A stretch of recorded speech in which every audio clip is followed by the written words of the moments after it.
Hello guys, my name is Kyle and today I'm going to show you the best render settings on Sony Vegas Pro 13. So this will be more aimed at gaming or desktop tutorials, so let's get right into it.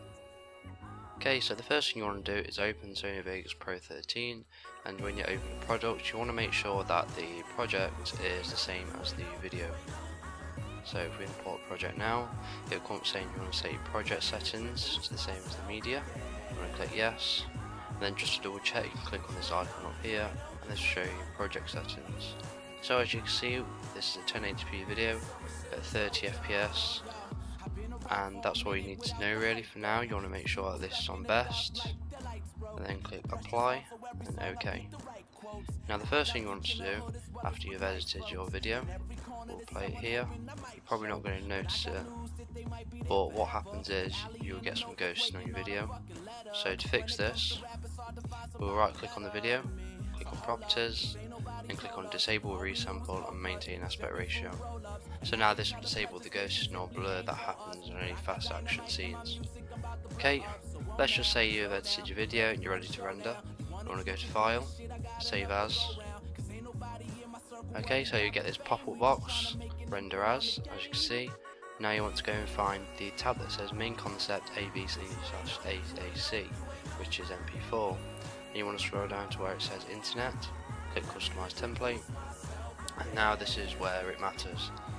Now when you render a project you want to make sure that the render settings are the same as the project settings.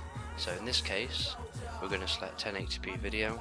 We want to make sure this box is unticked, profile, click on high to get the best quality, and our frame rate is 29.97, which would be 30 FPS. If you want to upload a YouTube video in 60 FPS, we'll type in 60, and what that will do is play back the video in 60 FPS. Now you want to make sure that it's at 60 FPS and not 59.97, because if it is at 59.97, and then YouTube will recognise it as 30 FPS video. So in this case we're going to click 29.97 for a 30 FPS video. Make sure you untick this box, leave everything else how it is, and then this bit is where it is most important. Now I would recommend for a desktop tutorial, I'd recommend coming down here and clicking on 4 million megabits per second, or you could go with 5 million. I do recognise a little bit of a difference, but depending on how big the file size you want it to be, you want a smaller number or you want a bigger number for better quality and a bigger file size. So I'd say for a desktop tutorial I recommend having 5 million, or if you want to use a gaming video, and then I'd recommend anywhere between 40 million and 20 million. So in this case we call it a desktop video, we're going to go for 5 million. Now here it says render CPU only. I'd recommend using your CPU, but if your graphics card does support it or it is quicker than your CPU, you can use OpenCL or CUDA. Bearing in mind CUDA is just on NVIDIA graphics cards only, but in this case we're going to select CPU only. Leave this box enabled, go to audio, you can leave that the same, system, leave that the same.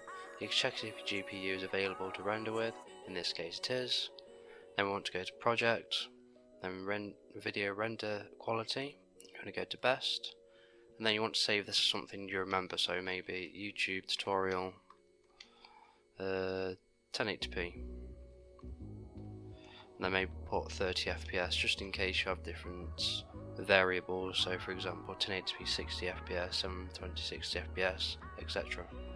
Now you will click on this save icon, press OK, and then you want to save it as a star, so then you click on this box and it'll already be here for you. All you need to do then is choose where you want to render it.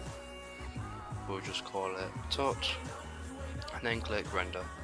Now what this will do, this will render the rest of your video. Okay, so this is the end of the tutorial. I hope this was useful. If it was, please leave a like, and if you have any questions or queries, just drop a comment below. Also you can go to my website, Techademics.com, where you can find all of my latest videos, posts, and there's even a store where you can buy cool tech gadgets as well. Thank you for watching, and I'll see you in the next one.